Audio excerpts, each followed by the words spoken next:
Pode ser que alguém ainda na face da terra não conheça Fabíola. Então, Fabíola, seja forte. Que alegria. E se apresente aí para todos que estão nos acompanhando ali, pela internet, e o pessoal que está aqui presencialmente conosco. Meus irmãos, que alegria poder estar aqui com vocês, né?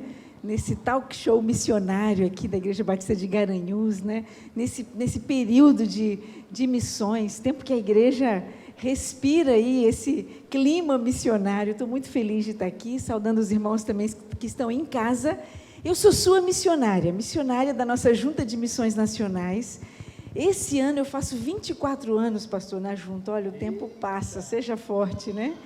24 anos eu faço esse ano e atuo hoje na coordenação da Cristolândia no Espírito Santo.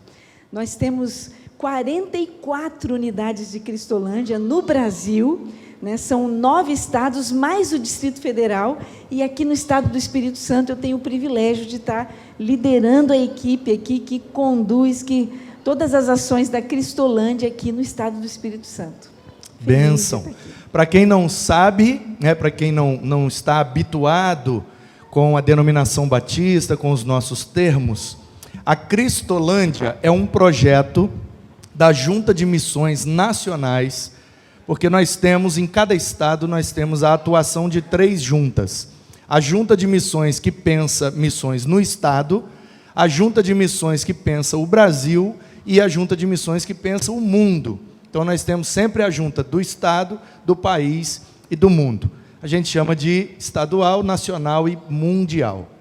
E aí, a Junta de Missões Nacionais criou esse projeto por conta da Cracolândia em São Paulo. Então, perto da PIB de São Paulo, no centro de São Paulo, tem lá uma rua, né, uma região conhecida como Cracolândia, onde o uso de drogas, principalmente o crack, é muito difundido ali entre aqueles, né, em situação de rua, a grande maioria. E aí, a ideia era, dentro da Cracolândia, colocar um ponto de pregação do Evangelho e de contato com aquele povo para pregar o Evangelho. Então, por isso que chama Cristolândia, porque dentro da Cracolândia, a gente colocou o Evangelho de Cristo. Começou em São Paulo, e Deus abençoou tanto que foram abrindo outras Cristolândias pelo Brasil inteiro, e nós temos já há alguns anos aqui também em Vitória, e atende às demandas daqui do Espírito Santo. É um projeto lindo, maravilhoso. Nossa igreja é parceira já há muitos anos da Cristolândia no Espírito Santo, e ali nós temos aquele celeiro do amor, dos alimentos, é para o Ministério de Ação Social da igreja, e o da Cristolândia, inclusive lá com o nomezinho escrito, é onde a gente arrecada material de limpeza e de higiene pessoal, e a gente envia lá para o sítio onde os alunos são formados, e a gente sempre abençoa e temos o grande privilégio de ser parceiro desse projeto que alcança e resgata tantas vidas, Fabíola. Privilégio demais para nós. Quero que o Fernando também se apresente aí para os irmãos, né? O Fernando, que é membro aqui da nossa igreja e está com a gente hoje no Talk Show. Amém. Boa noite para os irmãos, paz de Cristo. Tenho bastante satisfação, né, de estar com os irmãos, cultuando o Senhor, congregando, adorando, servindo ao Senhor a partir desta igreja. Deus abençoando, futuramente nós estaremos morando próximo. Por enquanto a gente mora um pouquinho longe e a gente não consegue estar em todos os cultos presencialmente, né? E esse evento de hoje, a gente conversando com o pastor Manu, tem sido assim como um portal, né?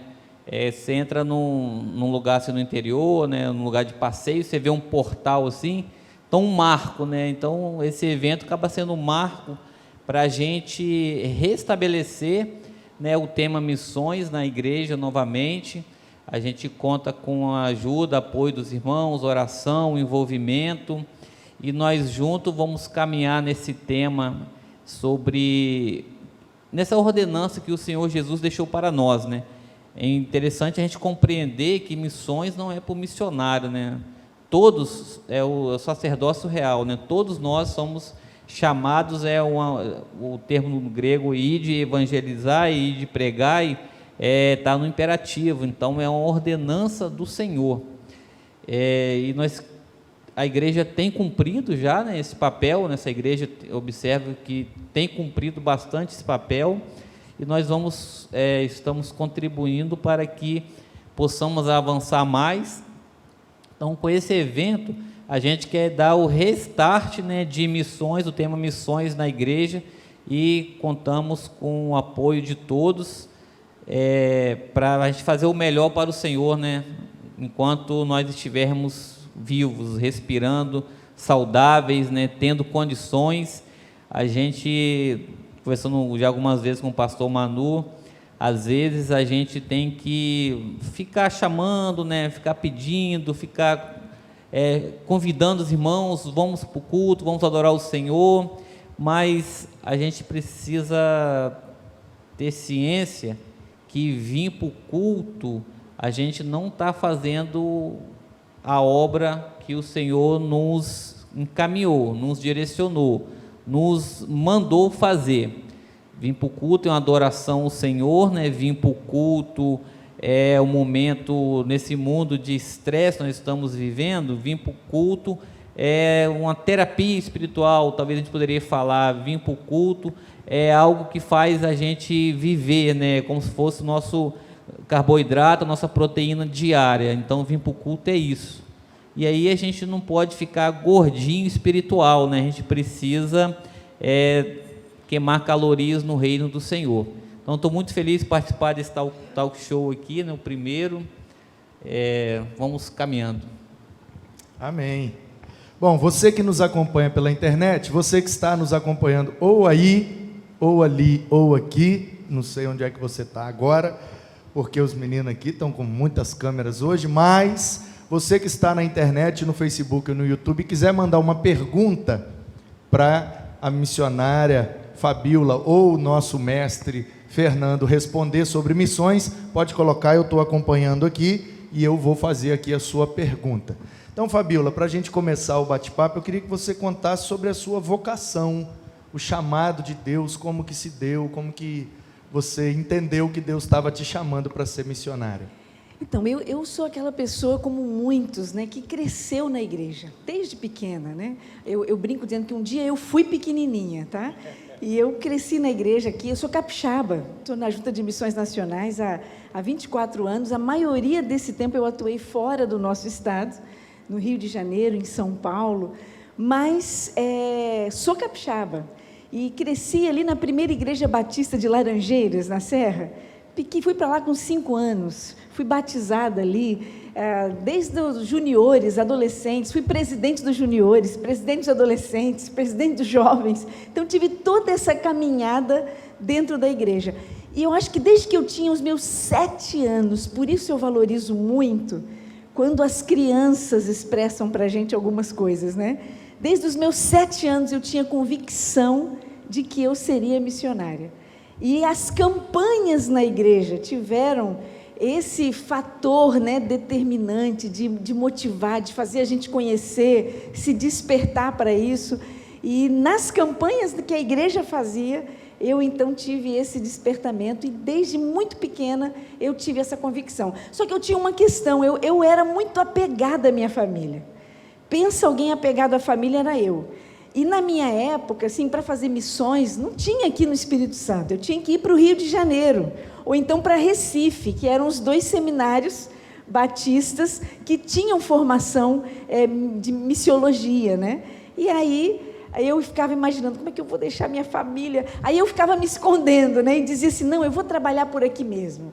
E eu me dedicava ainda mais na igreja. Parece ser uma regra de todo vocacionado, ter que fugir primeiro, né? Sempre. Para você ter uma ideia, eu fui para o seminário com 24 anos. Olha aí, quanto tempo eu fugi.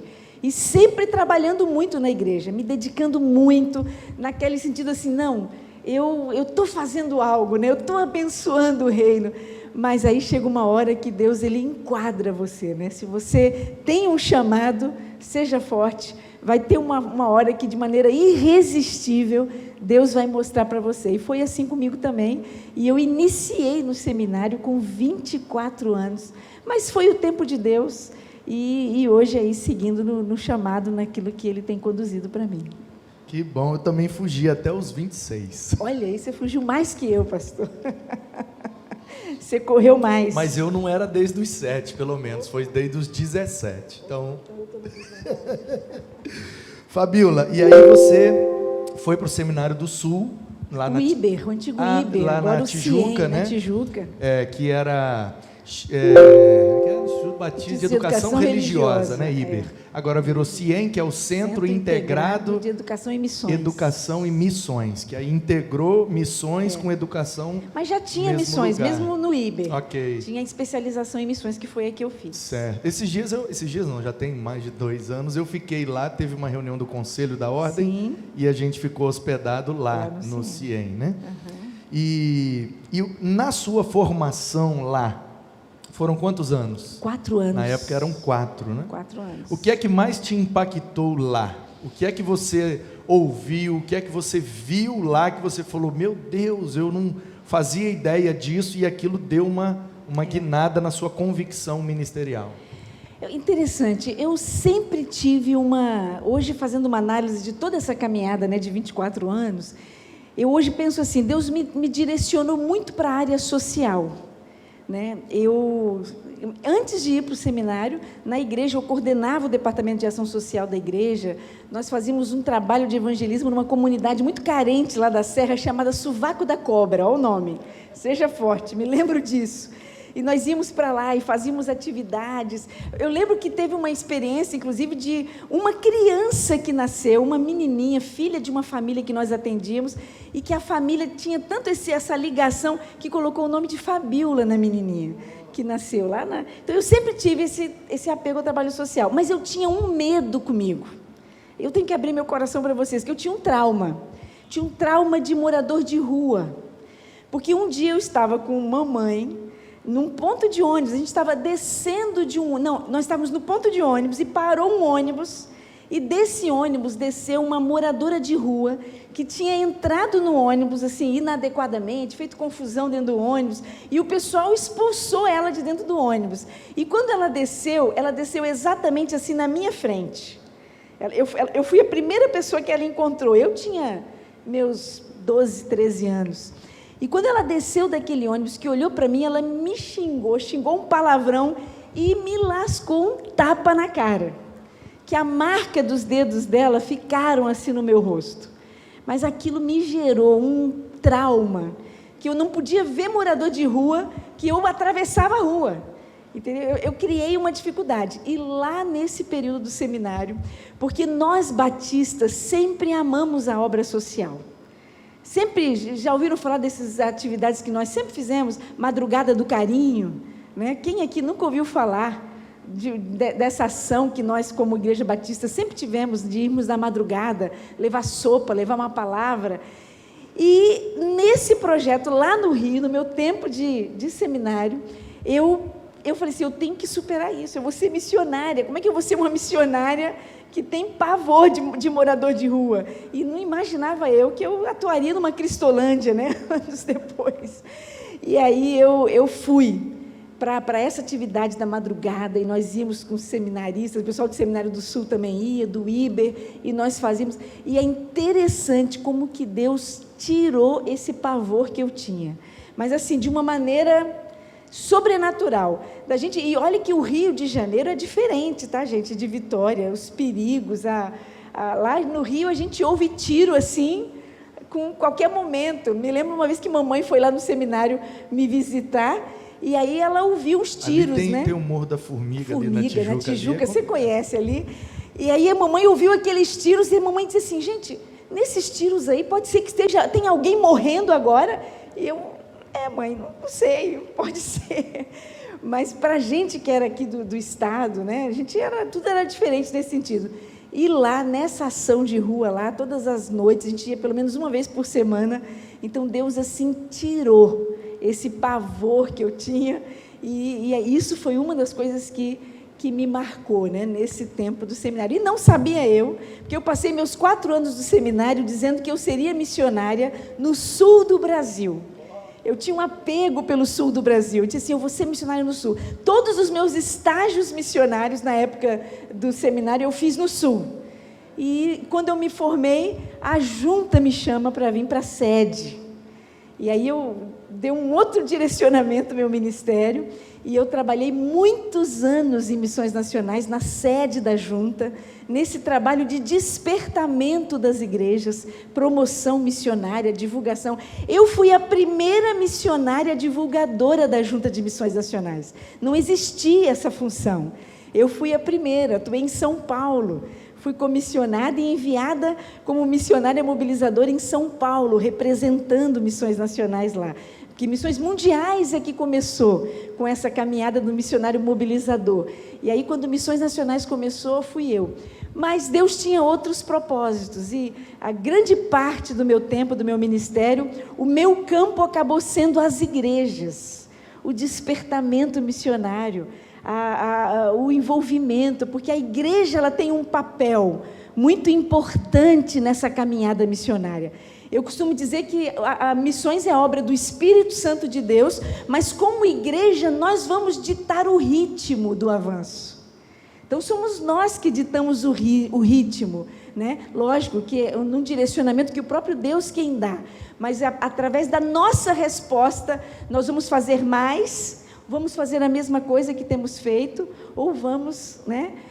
Então, eu sempre trabalhei a maior parte desses 24 anos no despertamento da igreja. Muito bom. Fernando, fique à vontade para fazer a sua pergunta aí para a Fabíola. Sua Amém. Primeira pergunta, né? Porque eu suponho que você tenha várias aí, né? Eu passei a cola para ela antes, sobre o Pacto de Lausanne. Na época que eu tive contato com esse texto, me chamou muita atenção isso que eu vou ler para os irmãos, e tira a gente um pouco do nosso porto seguro, né? Da nossa zona de conforto. Todo mundo gosta de um sofá, de um porto seguro, de uma zona de conforto. Falando de cidade, a minha cidade, porto seguro e zona de conforto é Anchieta. E o Senhor me proibiu de morar lá até não sei quando. Então, assim, estou ainda assimilando isso, mas quando o Senhor tem esse chamado que é irreversível, que a Fabíola falou, eu já ouvi Lidório falando muito sobre isso, né? Quem tem um chamado é irreversível, é irrevogável, o Senhor não nos deixa no nosso porto seguro, né, Fabíola? Você saiu de Laranjeiras, na Serra, eu moro lá em Morado de Laranjeiras, queria morar em Anchieta, mas o Senhor proibiu. Então, o Senhor sempre nos tirando da zona de conforto do nosso porto seguro, porque a zona de conforto e porto seguro é um período de férias, e às vezes a gente está lá e vive a vida toda, né, como se estivesse de férias, e eu, pelo menos, não queria muito saber de trabalhar no reino, quando eu estava no meu porto seguro, na minha zona de conforto. Então, o Senhor abençoou uns irmãos, né, em 1974, eles fizeram o congresso de Lausanne, né, na cidade de Lausanne, na Suíça, os irmãos John Stott e o Billy Graham, que organizaram o congresso, e algumas coisas me impactam muito nesse Pacto de Lausanne. Então, uma pergunta que eu gostaria de fazer para a Fabíola, em relação a nós, como corpo de Cristo, né, é o seguinte: aqui no Pacto de Lausanne, na parte 9, no tópico 9, o tema é urgência da tarefa evangelística. Isso foi escrito, esse documento, Pacto de Lausanne, em 1974. Nas últimas frases do tópico 9, diz assim: o alvo deve ser o de conseguir, por todos os meios possíveis e no menor espaço de tempo. Fabíola falou que a igreja que dita o ritmo, né? No menor espaço de tempo, que toda pessoa tenha a oportunidade de ouvir, de compreender e de receber as boas novas. Então, aqui a igreja, Fabíola, você tem acompanhado, por estar bastante ativa, né, nas redes sociais, na mídia, tem abençoado muitas vidas, muitas pessoas. Essa igreja já tem contribuído com isso. Mas o texto continua: não podemos esperar atingir esse alvo sem sacrifício. Qual alvo? Fazer com que todas as pessoas tenham oportunidade de ouvir, compreender, de receber as boas novas. E aí o texto continua: todos nós estamos chocados com a pobreza de milhões de pessoas e conturbados pelas injustiças que a provocam.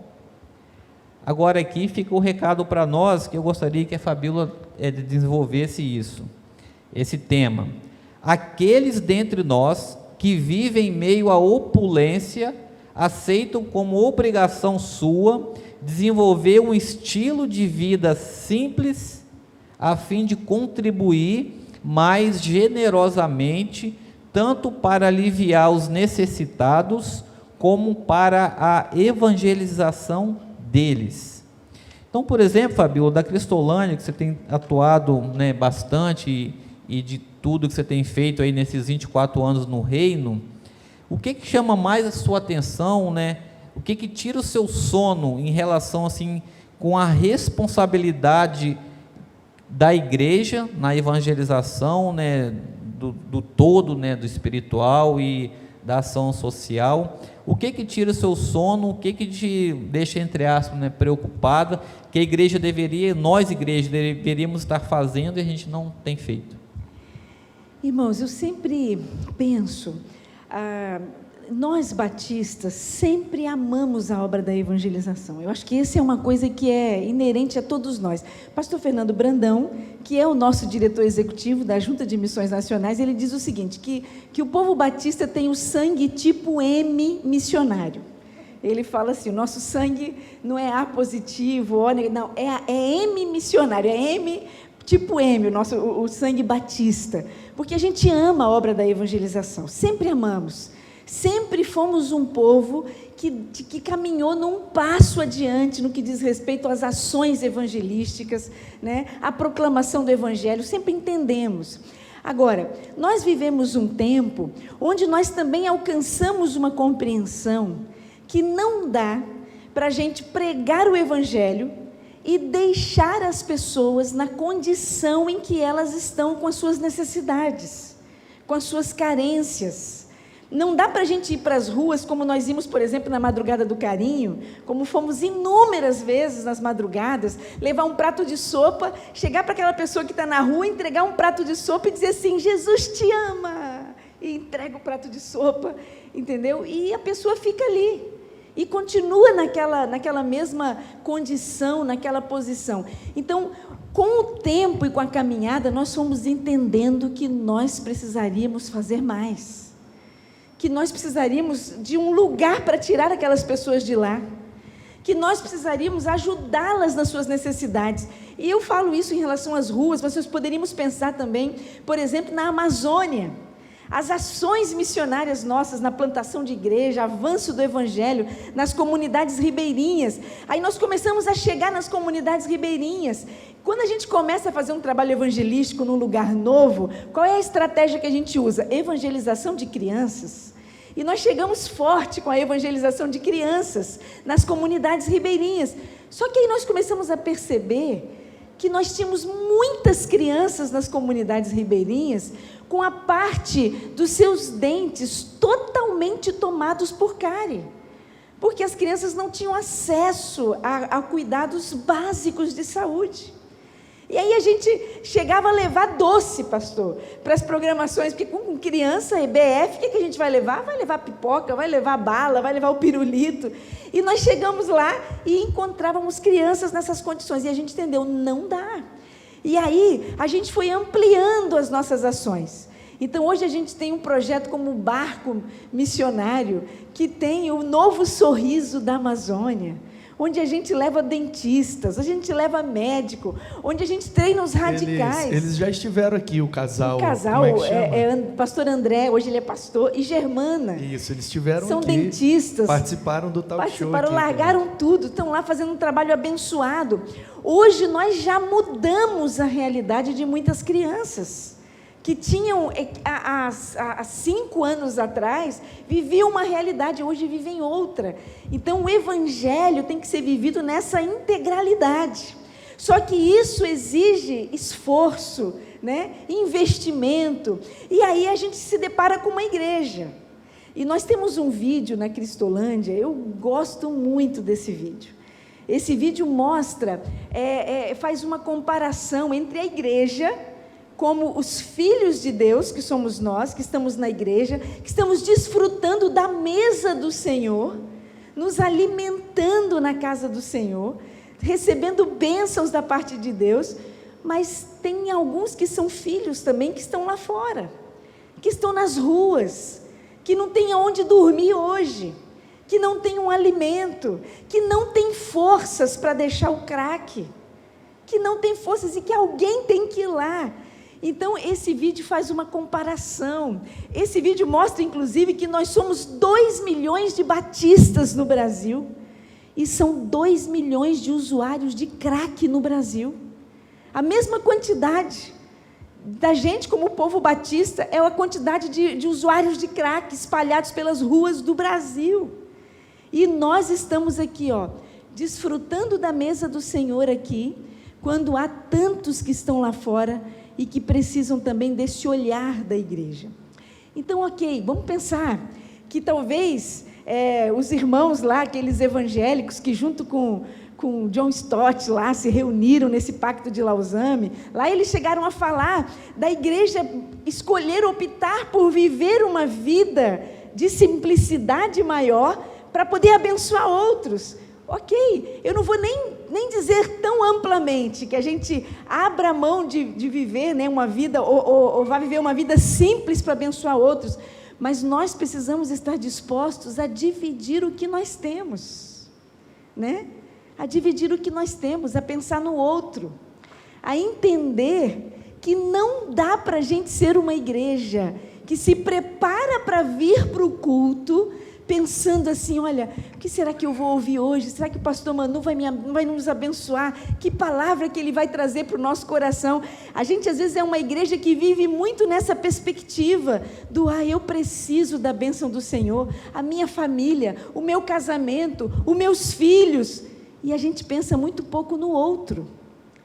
Eu sonho com uma igreja que vai se preparar para vir para o culto, para a casa do Senhor, pensando assim, quem eu vou levar comigo hoje? Quem eu vou pensar? Sabe, nós precisamos ser mais intencionais. Quem eu vou abraçar lá? Quem eu vou planejar? Quem eu vou estimular? Quem eu vou ganhar? Quem eu vou pegar o contato para ir lá, para trazer, visitar e orar e quem discipular? Eu vou chamar na minha casa para tomar um café comigo? Porque é relacionamento. Às vezes primeiro nós vamos ganhar a pessoa para a gente, para depois levar ela para Cristo. Nem falei para ela qual é o tema do ano não, hein? Sejam fortes, não conversamos mesmo. Então nós precisamos entender isso. Então nós precisamos ser uma igreja, meus irmãos, que olha para fora, né? Não dá para a gente pensar nesse nosso reino aqui dentro da igreja. E eu sei que quando a gente pensa em até melhorar aqui, crescer, deixar mais confortável, a gente está pensando até nas pessoas que vão vir. Mas deixa eu dizer uma coisa para vocês. Tem gente que nunca vai colocar o pé na igreja. Tem gente que você vai morrer de convidar e nunca vai vir aqui para assistir um culto aqui que vocês vão realizar aqui dentro. E como é que essa pessoa vai ser alcançada? Pode ser que ela não venha para a igreja, mas pode ser que você fazendo amizade, você sendo um vizinho bacana, você sendo alguém que ajude, você sendo um colega de trabalho que está preocupado, aí você vai convidar ele para ir na sua casa, tomar um café, almoçar com você, e aí você vai ter a oportunidade de vida na vida, compartilhar o Evangelho. Mas deixa eu dizer uma coisa para vocês, dá trabalho fazer isso. Dá trabalho, pastor. Discipular pessoas, você vai correr o risco, se você discipula alguém, você vai correr o risco do seu telefone tocar de madrugada, com um casal que você está discipulando, brigando de madrugada, ligando para você, pelo amor de Deus, vem cá ajudar a gente. Mas isso não é só função do pastor não, Fabiola? Não, isso é igreja, isso é igreja do Senhor, meus irmãos.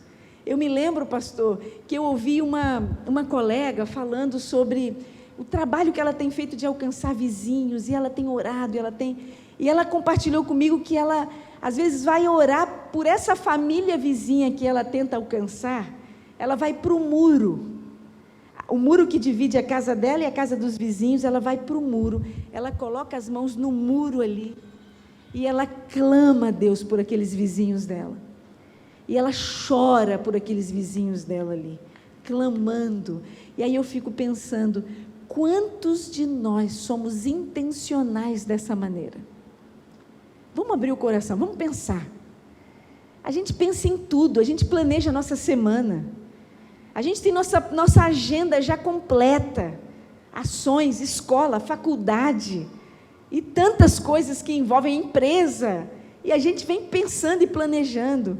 E aí essa questão da evangelização, ocasionalmente a gente tem uma oportunidade, e aí quando a gente se lembra, a gente fala para alguém, a gente abençoa alguém. Então eu acho que a palavra é a seguinte: nós precisamos ser mais intencionais nesse propósito. Isso é ser igreja, meus irmãos, não dá mais. Eu tenho dito assim, pastor, eu tenho nessa minha caminhada com as igrejas, de falar, eu tenho dito, não dá mais, meus irmãos, para a gente brincar de ser crente, sabe? A gente tem que se posicionar, a gente tem que entender que Jesus é a resposta que as pessoas precisam. Mas se depender de mim e de você, quantas pessoas vão experimentar Jesus? Se dependesse só de você, como é que seria? Qual seria o ritmo? Né? Não é o departamento de evangelismo da igreja, é você, é o seu papel. Então nós precisamos entender que isso é papel nosso. Eu falei um monte de coisa, Fernando, seja forte. Bom demais. A minha mente funciona mais ou menos assim, não dá para explicar, não, ela é muito confusa, mas tudo que eu ouço, eu vou fazendo correlação com textos bíblicos. Você falou sobre a gente precisa dividir, né? Aí eu me lembrei de Mateus 14, a partir do 19. Diz que aquela multidão estava com fome e não tinha o que dar de comer. E aí Jesus pediu para ver o que tinham, e um menino tinha 5 pães e 2 peixes. Trouxeram. Jesus olha para os céus, né? Agradece, ora e reparte, o texto diz, repartiu e distribuiu.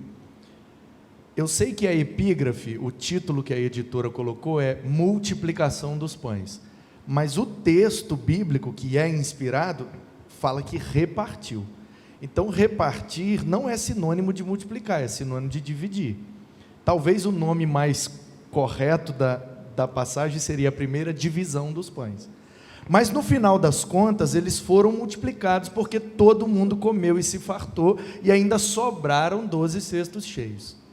Então o que é que eu penso? Jesus está disposto a multiplicar tudo que nós estivermos dispostos a dividir. Então a nossa função é dividir, a multiplicação é com Jesus, e Ele vai fazer. Depois você falou sobre a gente vem muito para a igreja e não traz ninguém, e tem gente que nunca vai vir à igreja. E uma vez eu, num sepultamento, eu percebi algo muito interessante. A pessoa que estava sendo sepultada, ela não era uma pessoa que vivia o evangelho de maneira integral, que é a proposta de Lausanne, né? Inclusive a frase síntese de Lausanne é o evangelho todo para o homem todo. A todos. Tinha que ser o meu, né?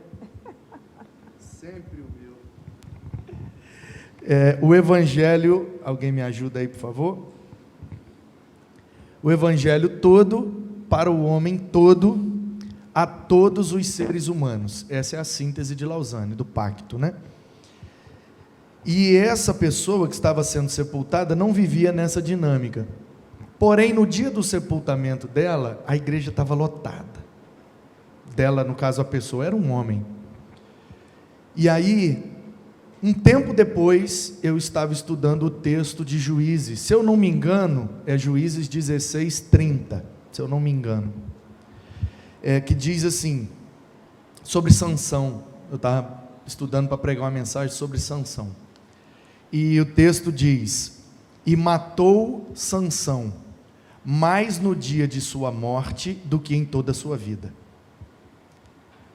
E ele matou gente com força. Só num episódio ele matou 1000 com o osso da mandíbula de um jumento. Então, eu fiz uma analogia e pensei, tem gente que evangeliza mais no dia do seu sepultamento do que durante toda a sua vida. Tem gente que passa uma vida inteira frequentando a igreja e não consegue trazer ninguém, mas no dia do sepultamento vem aquele amigo do trabalho, vem aquele parente, vem aquele vizinho, e às vezes é até evangelizado e ganho para Jesus por aquele episódio. O cara, depois de morto, conseguiu ser melhor evangelista do que durante toda a vida. Seja forte, hein, Fabiola? O que é que você me diz disso? Então, eu digo o seguinte, que nós precisamos nos posicionar, né? Não dá para a gente imaginar. E eu quero dizer outra coisa também, pastor. A Bíblia, ela é clara. A Bíblia diz o seguinte, que a fé, ela vem pelo ouvir. Tá? A fé vem pelo ouvir. E ouvir o quê? A palavra de Deus. Não é isso? E nós ainda somos muito resistentes a isso. Porque a gente é meio tímido, assim, não, o pastor é muito jeitoso, o pastor fala bem, mas não, eu não sei falar. Então a gente fica assim, meio que tentando, ou então dizendo aquela expressão assim, olha, a gente pode testemunhar através do nosso exemplo, né? Eu não tenho dúvida que sim, que com o seu bom exemplo você pode abençoar muitas pessoas, sem dúvida, mas a palavra de Deus diz que a fé vem pelo ouvir, e ouvir a palavra. Então, o seu bom testemunho, ele pode abençoar, ele vai ser complemento, mas nós precisamos falar. E a coisa que mais o diabo quer, meus irmãos, é um crente calado. É um crente que não testemunha. É um crente que, olha, ele fala de tudo lá fora. Ele sabe falar do time de futebol dele, que está em primeiro lugar, que está em último, que ganhou de quem, que perdeu de quem. Ele sabe de tudo de futebol, sabe de tudo de política. Mas é aquele crente que sai pelaquela porta ali na igreja, ele não abre a boca para falar. Então, o seu testemunho, ele vai ser bênção, eu creio nisso. E nós não temos mais que obrigação de que ter realmente atitudes que demonstrem a nossa fé. Né? O nosso testemunho tem que ser precioso, mas grava isso no seu coração. A palavra de Deus diz que a fé vem pelo ouvir. Então, se dependesse de você, quantas pessoas ouviriam do Evangelho? A gente precisa pensar sobre isso. E eu acho que esse é o momento de campanha missionária, momento de missões na igreja. Tem que ser um tempo de fazer a gente refletir sobre essas questões. Verdade. Nós temos uma pergunta aqui da internet. Nosso irmão Aldo Melo pergunta assim: para a igreja colocar verdadeiramente em prática essa visão, ele chamou de visão holística, panorâmica, né, do evangelho na vida, vida na vida, que a Fabiola falou, não seria necessário repaginar algo? Então, na sua visão, o que é que a igreja precisa repaginar para alcançar esse estilo de vida missionário? Eu acho que é uma decisão mesmo. Acho que não há muita coisa nova. Não há se você for pensar nessa questão do discipulado, da evangelização, do repartir o que se tem, isso já se falava lá em Atos, né? Da igreja, dos primeiros séculos lá atrás. Então, eu acho que é uma questão de uma decisão, da gente como igreja se perceber, né? E talvez a gente ser uma igreja menos de programas, de atividades, né? E sermos uma igreja mais relacional. Então tem esse aspecto relacional que nós precisamos ser como igreja. E aí é uma decisão. É uma questão de você entender o seguinte. Agora tem um outro aspecto. Ninguém pode dar aquilo que não tem. Eu sempre penso isso também. Como é que eu vou me propor a discipular alguém, a evangelizar alguém, se eu mesmo sou alguém que não consigo viver uma vida e um relacionamento profundo com Deus? E isso é sério também. E aí é mais fácil você viver um evangelho onde dentro de uma programação, de vez em quando o evangelho vai ser pregado, E aí é mais fácil levar alguém para assistir o programa lá, do que você, na sua vida, no seu dia a dia, você ser essa pessoa que vai se relacionar. Então, eu acho que não é novo, não é um método novo, não é a gente pensar numa estratégia nova de ser igreja, mas é a gente decidir a colocar em prática esse princípio básico, antigo da palavra de Deus, que é o de sermos testemunhas, de fazermos discípulos, né? E de alcançarmos pessoas com o Evangelho. Quando a reforma protestante aconteceu, foi um movimento de retorno aos princípios, né? E aí tem aquela máxima da reforma, que é a Ecclesia reformata et semper reformanda est, né? Em latim quer dizer, a igreja reformada é aquela que está sempre se reformando. E reformar a igreja não é nada mais do que voltar aos princípios. Então é olhar para o livro de Atos e ver que todos oravam juntos, comiam juntos, viviam juntos, compartilhavam e se relacionavam. Por isso caíam na graça e Deus acrescentava os que iam sendo salvos. Então, a repaginada que o Aldo perguntou, na verdade, volta aos princípios. Voltar na primeira página, né? Repaginar, voltar na primeira página e viver os princípios da igreja. Fernando, mais alguma pergunta? Completando a resposta aí do irmão que perguntou sobre repaginar, e que o pastor Manu falou e a Fabíola muito bem, então voltar ao texto. Então tem um versículo gêmeo que eu gosto muito, né, falar sobre o nosso sacerdócio real, né? Êxodo 19:5. Agora, na versão NVI, agora se me obedecerem fielmente e guardarem a minha aliança, Deus falando para Israel, né? Vocês serão o meu tesouro pessoal entre todas as nações.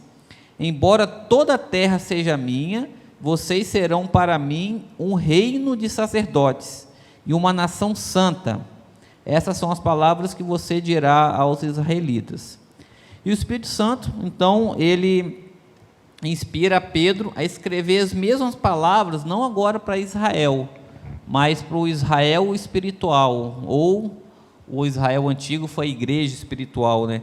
Então, Êxodo 19, 5, 6 é o mesmo texto, é o versículo gêmeo que faz a gente voltar, né?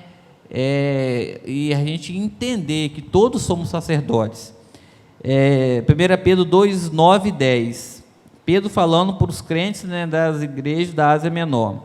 Vocês, porém, são geração eleita, sacerdócio real, olha o termo repetindo, né? Sacerdotes reais, né? Nação santa, povo exclusivo de Deus, para anunciar as grandezas daquele que os chamou das trevas para a sua maravilhosa luz. Antes vocês nem sequer um povo, mas agora são povo de Deus, não haviam recebido misericórdia, mas agora receberam.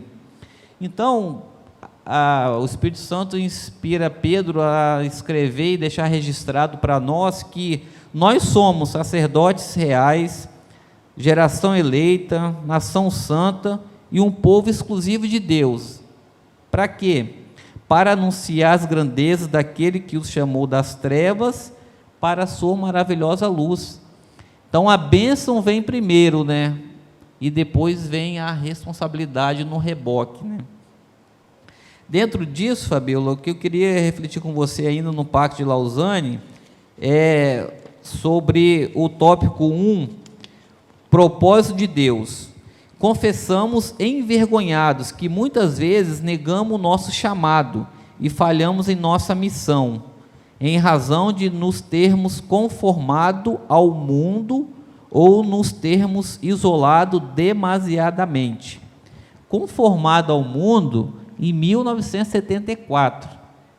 Imagine conformados ao mundo em 2021. O que a gente pode fazer, Fabíola, para a gente não se conformar, não ter a forma do mundo e sermos sacerdotes reais em 2021? Aí eu vou falar sobre quebrantamento, né? Nós precisamos ser uma igreja que viva um verdadeiro quebrantamento, meus irmãos.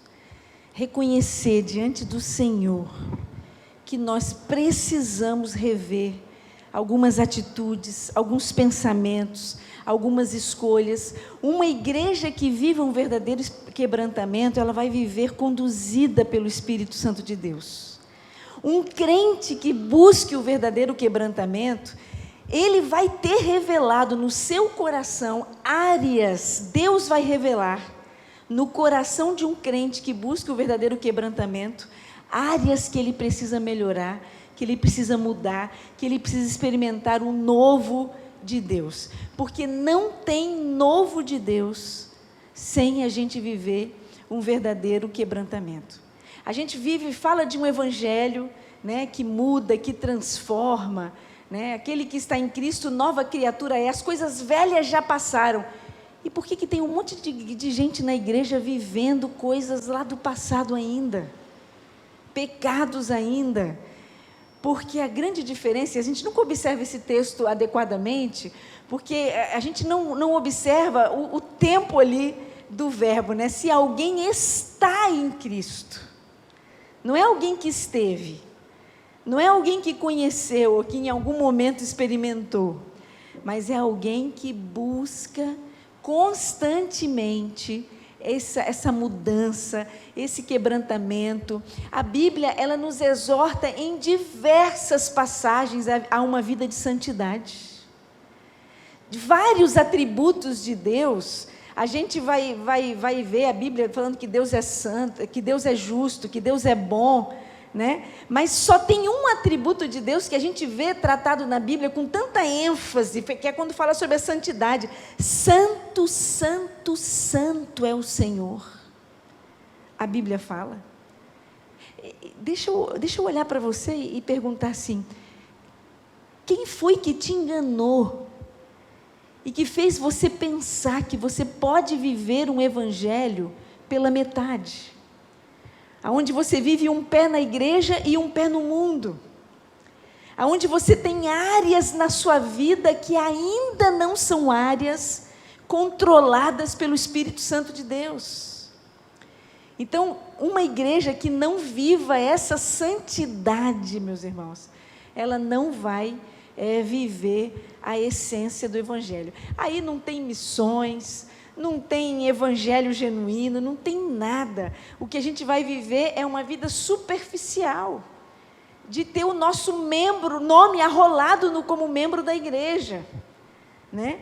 Mas evangelho mesmo, vida com Deus, é algo que nós precisamos batalhar para ter. Isso não é uma coisa que a gente vai esperar viver. Deixa eu dizer isso para vocês dessa maneira bem simples. Quem me conhece sabe que eu gosto de falar de maneira simples. Não é uma coisa que você vai esperar um dia amanhecer e você pensar assim: não, olha, hoje eu vou ter uma inspiração diferente para poder viver uma nova vida em Cristo, né? Para poder mudar algumas coisas, abandonar algumas práticas na minha vida. Eu vou receber uma inspiração para isso. Não. Quer experimentar o novo de Deus na sua vida? Vai ser necessário transpiração para isso. E o que eu quero dizer com isso? Você vai ter que batalhar, meu irmão. Você tem que se render, você tem que botar o pecado fora da sua vida, tem que se decidir fazer isso, decidir colocar o pecado fora da sua vida, porque senão você não vai experimentar esse novo de Deus, o evangelho na sua essência, e o ser igreja, né, na sua essência. Então, quebrantamento, arrependimento, mudança de atitude constante. E aí você vai começar a ver as coisas acontecendo na sua vida. E na vida da igreja também. Bang. Fernando. Depois vocês não me convidam mais para voltar, sejam fortes. É ruim de não, hein? Fernando, fique à vontade aí para fazer aí a sua conclusão, dar as suas últimas palavras. A gente já está partindo aqui para o fim. E você que está aí na internet pode enviar uma pergunta ou um pedido de oração. Daqui a pouco eu vou orar com vocês.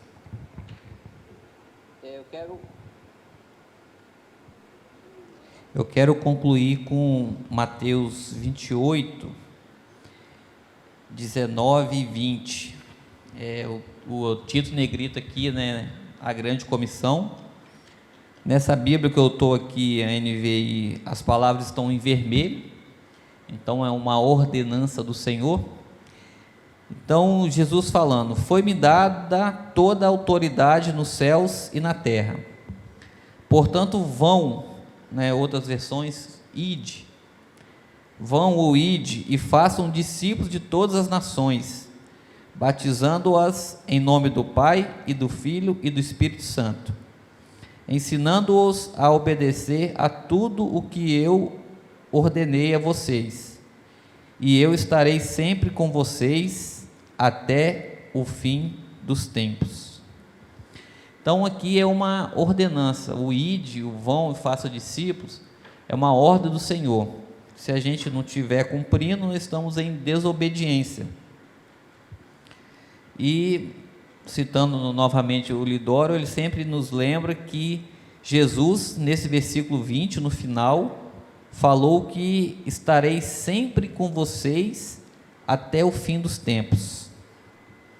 Tem um post aí, né, já antigo, nas redes sociais, que fala que a regra é simples: nós precisamos crer em Deus, crer em Jesus, senão a gente surta nesse mundo que nós estamos vivendo, né?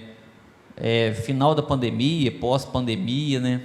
As coisas tudo ficando caro, alimentação caro, combustível caro, tudo que está dobrando de preço, ficando tudo caro. Parece que Deus, a gente não pensa isso, que Deus está perdendo o controle, mas às vezes a gente pode, nas entrelinhas, achar que o mundo, as coisas estão ficando muito diferentes e como se Deus estivesse perdendo o controle, né? A gente precisa crer no Senhor Jesus, que Ele estará conosco todos os dias até o fim dos tempos. Se a gente não tiver essa certeza, nós vamos ter muitos problemas para viver neste mundo. Ainda que o meio político parece que está perdendo a linha em algumas coisas no Brasil, né? Política internacional, a saída dos americanos do Afeganistão, tudo isso. Ontem se comemorou 20 anos do atentado terrorista, onde deu uma guinada no mundo. Então, 2019, outra guinada no mundo, né, na pandemia. A gente precisa entender o papel de igreja, né, como noiva de Cristo, como membros do corpo, e ter certeza que Jesus vai estar conosco todos os dias. Um pastor Ronald, um amigo meu, um pastor presbiteriano, ele fala que em momentos difíceis da vida dele, ele sempre traz à memória alguns textos bíblicos, né, algumas passagens bíblicas, onde ele ele tenta se firmar, se segurar naqueles textos, naquelas promessas bíblicas, né? Então a gente precisa fazer isso. Então, assim, as minhas últimas palavras, assim, né? Nós precisamos saber que nós somos membros de um corpo, todo membro precisa funcionar. Nós precisamos saber que nós temos que dar frutos, né? Frutos de salvação. O Senhor Jesus, né, não nos chamou para um período de férias neste mundo, né? E o tempo nosso está apertado, né, de fazer alguma coisa para o reino, mas nós precisamos fazer. Fico muito feliz em saber, né, da história da Fabíola, uma vida dedicada no reino. Eu particularmente tenho uma inveja santa dessas pessoas, né, que uma vida dedicada no reino. O pastor Manu também, uma boa parte da vida dedicada no reino. Eu, 44 anos, ainda não tenho isso de uma vida dedicada, né, em tempo integral, nesse nível de dedicação. Um dia gostaria de dedicar meu tempo integral no reino. É um privilégio, irmãos. Eu, voltando a trabalhar missões um pouco, eu comecei a trabalhar uns anos atrás, tive um estresse muito grande, afastei, voltando devagarzinho agora para missões. É um privilégio muito grande, porque eu trabalho fazendo pelota de minério de ferro. Quando Jesus voltar, no céu não vai ter pelota de minério de ferro. Não vai ter. Se eu trabalho construindo casa, fazendo pão, advogando, cuidando de pessoas, sendo médico, oftalmologista, no céu não vai ter. Agora, quando a gente se envolve com um reino que geram vidas, é o único tipo de trabalho, entre aspas, né, de produção, que na vida eterna a gente vai poder ver os frutos do nosso trabalho, lá na vida eterna. Então, quero assim fazer os irmãos refletirem, a crer no Senhor Jesus de o máximo possível, e um pouquinho que der todo dia, né, Jonas, 1% melhor, né, cada dia, né, assim, controle de qualidade da vida, os Lean Six Sigma, as ferramentas da qualidade, né, 1% melhorando a cada dia, a gente fazendo um pouquinho a cada dia. Tem até um cálculo que 1 elevado a 0 eu esqueci, não sei se é 1 ou só 0. 1. E 1 elevado a 0,1 dá 366, se eu não me engano, né? Ou 3,66. Então é um pouquinho cada dia nós precisamos fazer para o reino, né? Precisamos ficar incomodado, né? E olhar para pessoas como Fabíola que nos inspiram de trabalho no reino.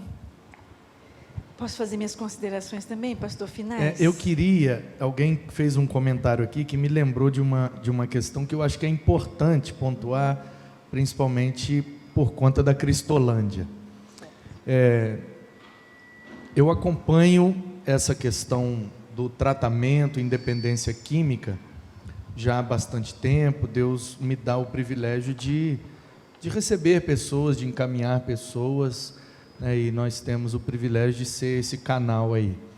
E eu sei que o índice de recuperação ele é muito baixo, mas a Cristolândia tem um índice de recuperação muito maior do que o índice médio, né, dos outros formatos de recuperação. Eu queria que você falasse um pouco sobre isso. Eu sei que tivemos reunião com o governo, tem uma questão da ONU, de dependência química. Como é que é a média de recuperação da Cristolândia em comparação com as outras? Eu vou falar aqui do nosso estado, tá? Dessa realidade nossa aqui do estado. Nós somos procurados pela Secretaria de Políticas sobre Drogas do Estado do Espírito Santo. O Dr. Carlos é a pessoa que responde por essa subsecretaria. E ele falou assim: olha, eu quero conhecer a Cristolândia, porque eu ouço falar da Cristolândia, mas eu quero conhecer a Cristolândia. E ele foi, passou um dia com a gente, conheceu todas as unidades de Cristolândia e entendeu como que era o nosso trabalho. E ali naquele dia eu abri meu coração, abri todos os números que nós tínhamos, pastor, para ele. Eu corri um risco, né? Porque eu não sabia quais eram os números dele. Então, assim, de repente eu ia estar mostrando e ia estar me fragilizando lá diante do... Mas eu abri todos os nossos números, todas as nossas... o quanto que nós acolhemos no ano e quantos que desses que a gente, de fato, prosseguem. Eu abri para ele. E aí ele compartilhou comigo que, de fato, os nossos números eram extremamente positivos em relação ao que eles, como governo do Estado, vêm fazendo, porque o governo do Estado tem investido também no tratamento, na recuperação da dependência química. Eles têm várias casas, projetos que têm convênio com eles. Eles queriam ter convênio conosco também, só que a gente tem a opção de fazer pelas igrejas. Nós não temos convênio com o poder público, nem federal, nem municipal, nem estadual. Todo o trabalho, todo o esforço da Cristolândia é mantido pelas igrejas e pelos irmãos batistas que têm as suas empresas. Vira e outro, mexe uma empresa, é parceira, mas na área de alimentação, doando. Mas o básico, toda a essência do trabalho é mantido pelas ofertas das igrejas, tá, gente? Então, a igreja aqui é parte conosco. E os números, enquanto que o governo, às vezes, não tem nem 5% de recuperação, de sucesso na ressocialização, nesse ano que ele comparou, nós estávamos com 18%. Então, 18%, e o governo do Estado nem 5%. E de 2 anos para cá, que foi quando nós fizemos essa análise, os nossos números melhoraram ainda um pouco mais. Nós chegamos a estar com 24%. Isso porque a gente considera, a gente faz uma avaliação, porque tem muita gente que termina, que conclui, mas que tem uma recaída depois. Então, à medida que essas recaídas acontecem, a gente não considera. Então, eu não faço, não dou um número contando com as pessoas que recaíram. tá? Mas só com os casos assim de sucesso mesmo. Então, os números não são altos, mas deixa eu dizer para vocês, eles são concretos, tá? Nós temos vidas que são transformadas. Nós temos histórias. Eu tenho uma foto aí do Pelicione, o pessoal da mídia vai me ajudar. Você vai ver o antes e o depois do Pelicione. Pelicione, ele injetava droga na veia. Só ingerir, inalar já não resolvia para ele. E ele jogava na veia, ele tem as veias dele totalmente fragilizadas. Hoje, se ele tem que ir para um hospital, pegar uma veia para tomar um soro, é um problema, né? E Pelicione hoje é uma nova pessoa. Ele já saiu da Cristolândia, já tem uns 3 anos. Se quer conhecer Pelicione, vai lá na Igreja Batista Central de Vitória. Ele é responsável lá pela recepção da igreja. Está lá na recepção. Lá, a ovelha lá do pastor Antônio Afonso. E cuida lá da recepção da igreja. Uma vida, aí tem fotos, ele no trabalho dele, ele com a família. Então, assim, tantas pessoas, eu poderia citar vários. O João, que é membro aqui da igreja, e como que João tem tido uma caminhada efetiva. Então, o que eu quero dizer? Tem valido a pena. Tem valido a pena. Não são muitos. Se a gente for pensar em 100%, 24%, olha quanto que nós perdemos aí, né? Mas esses que têm experimentado uma nova vida têm valido a pena. Eu estou com Ana aqui. Ana, dá um aceno aí, Ana, seja forte. Ana viveu anos da vida dela nas drogas. Nos últimos momentos, quando ela conheceu a Cristolândia, ela tinha perdido a mãe, largou os filhos e foi para as ruas de Vitória. E conheceu a Cristolândia porque alguém na rua falou que na Cristolândia tinha comida, tinha um prato de comida lá, vamos almoçar lá. E ela foi. E aí foi lá um dia, se alimentou, voltou, e foi outro dia e outro dia. E aí aquele alimento que você deposita aqui, vai lá. E aí a gente abençoando. E aí Ana foi conhecendo, experimentando. Hoje Ana já tem uma caminhada. E agora, acho que não vai demorar mais nem 1 mês, 2 meses, para a finalização de Ana. Ana já está trabalhando. Ela já está na ressocialização. Ela já tem aquele momento que no final da caminhada o aluno já vai em casa. O aluno já começa a trabalhar. E ainda com aquelas orientações finais da gente. Mas é uma nova pessoa em Cristo Jesus. Então tem valido a pena. E eu acho que a gente precisa fazer esse esforço. Mas essas ainda não são as minhas considerações finais. Não, claro que não, fica à vontade. Aqui você manda. Nada. Já posso fazer? Então vamos. Porque alguém disse que missionário fala muito, né? Seja forte. Mas eu quero concluir falando com você, compartilhando com você, até um pouquinho em cima do que você falou, Fernando. Fernando falou do desejo dele, né? De quem sabe até ser integral um dia, né? E eu fico imaginando pessoas como o Fernando, que tem esse coração para a obra missionária, às vezes sentem até uma frustração, né, Fernando? Mas não sinta, não. Deixa eu dizer para você na igreja, olha só, Deus não vai chamar todos nós para sermos integrais na obra.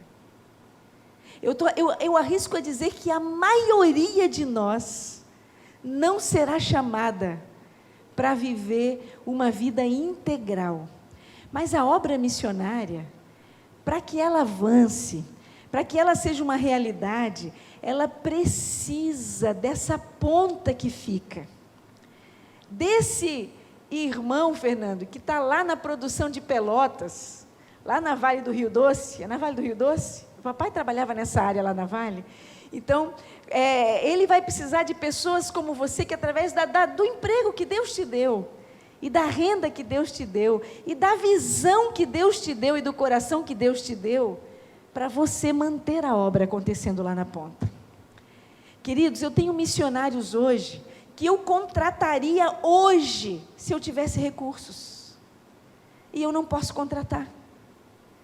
Eu tenho missionários prontos para servir, mas eu não tenho recurso para contratar.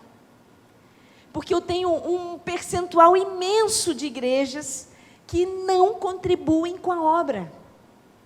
Sabe quantas igrejas do Estado do Espírito Santo fizeram a última campanha do ano passado?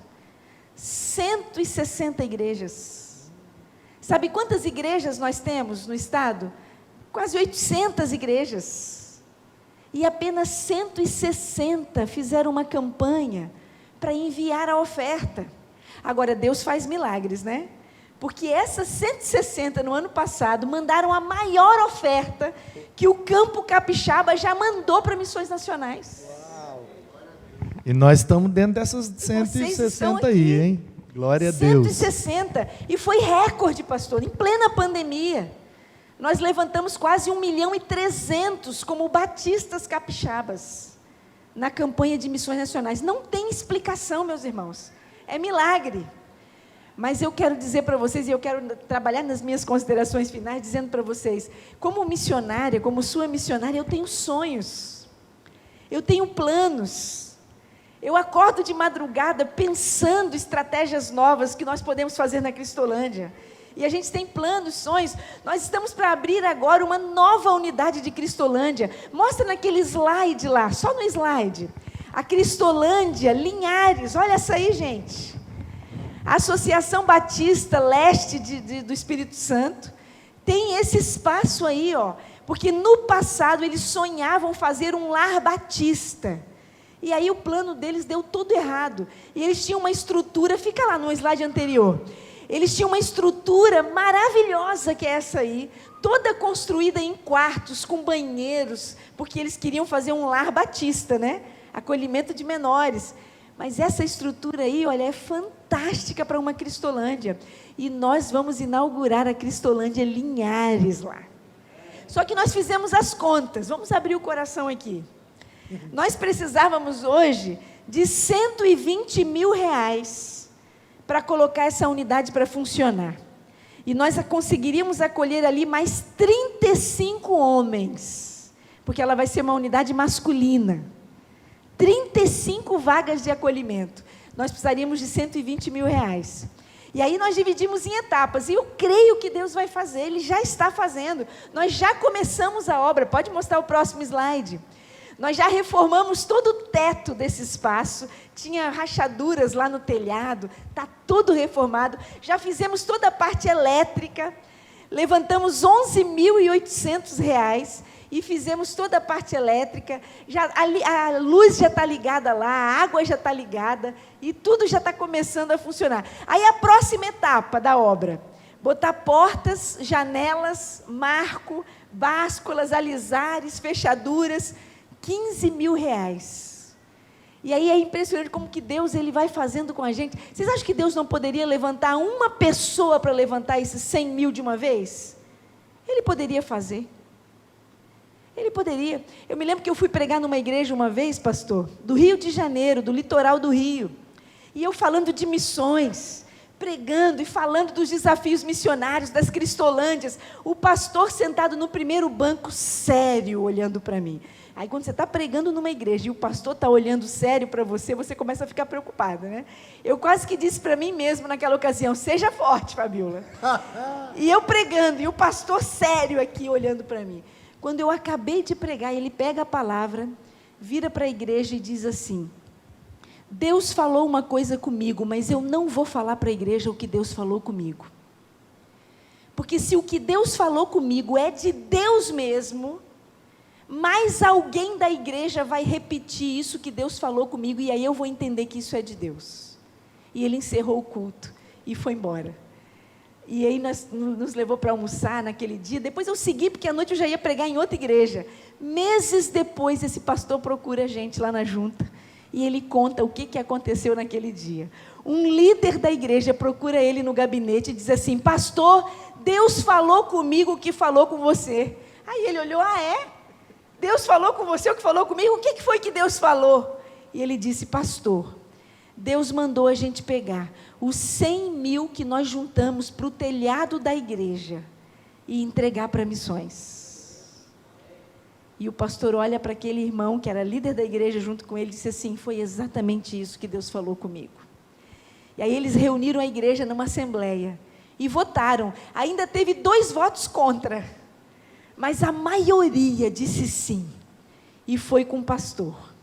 Aqueles 100 mil que eles passaram 2 anos para levantar, e telhado é coisa séria, gente. Imagina um acidente na igreja. E Deus dá ordem, pega todo o dinheiro do telhado e entrega para missões. E ele fez. Só que ele disse o seguinte, no final da assembleia, né, porque a igreja votou isso. Ele disse assim, ok, irmãos, votamos, vamos entregar os 100 mil para missões. Mas nós vamos começar agora de novo a campanha do telhado. Porque nós temos que levantar o recurso para o telhado. E a primeira oferta vai ser minha, o pastor falou. E eu vou para o gabinete. E se mais alguém tiver alguma oferta no seu coração para hoje entregar para o telhado, me procura no gabinete. 22 irmãos procuraram um pastor. 22 irmãos. Sabe quanto que aqueles 22 irmãos mais o pastor levantaram naquela manhã? Em 2 horas? 140 e poucos mil reais. Cuide das coisas de Deus. E Deus vai cuidar das suas coisas. Você acha que Deus não vai cuidar de uma igreja missionária? Fala para mim. Você tem dúvida? Pastores, eu queria ter pastores para perguntar isso, pastor. Você tem dúvida que Deus vai deixar de cuidar de uma igreja que prioriza a obra missionária, a pregação do evangelho? E aí não tem marca, não é missões nacionais, mundiais, estaduais. Aonde houver uma pessoa sem Jesus, ali precisa estar o coração da igreja, meus irmãos. O seu coração está nisso? Então, somos nós que vamos fazer a obra acontecer. E nós estamos nesse desafio. Aí eu deixei passar uma semana, né? Porque nós ainda estávamos terminando o telhado, a parte elétrica. E agora, amanhã, segunda-feira, eu teria que começar outra etapa da obra. Porque concluiu no sábado a primeira. Aí eu fui olhar a nossa conta bancária. A conta que a gente está levantando os recursos para a unidade de Linhares. Tem lá 8 mil reais. Nós gastamos os 11.800 que nós tínhamos na primeira etapa. Mas já entrou 8 mil reais. Amanhã eu vou comprar todas as janelas. Vai ficar em 6 mil reais. Todas as janelas da unidade. E nós vamos comprar amanhã. E vamos começar a colocar. E eu creio que Deus vai levantar. E olha que nós estamos numa campanha de missões. Como é que eu falo de campanha, numa campanha, falando de Linhares? Porque a igreja poderia dizer assim, opa, então não vamos fazer a campanha não, vamos mandar para Linhares. Não, eu não posso fazer isso. Porque a gente não pode descobrir um lado para cobrir o outro. Então, o que Deus vai levantar para Linhares vai ser além daquilo que nós vamos nos propor a fazer como igreja para a campanha missionária, que vai abençoar o sertão, a Amazônia, que vai abençoar, mas eu não tenho dúvida que Deus vai levantar esses recursos. Então, ore conosco sobre esse desafio de Linhares, amém? Então, ore conosco. Nós temos tudo, eu já tenho a equipe, pastor. A gente concluindo essa obra, a equipe vai para lá, a gente abre a unidade. Eu queria inaugurar essa unidade ainda em novembro, dezembro no máximo. E nós temos equipe para isso, mas nós precisamos concluir a obra. Mas ore conosco por isso. E se Deus tiver esse desafio para você, seja forte, né? E me procura e junta, porque um pouquinho de cada um é que a gente pode fazer muito. Mas Deus vai contar com esses irmãos, que lá na sua empresa, que Deus está, com aquilo que Deus está te dando, você é que vai ter aquela visão de sustento, de manutenção, para que a obra avance. Então, todos nós somos importantes nessa engrenagem da obra missionária.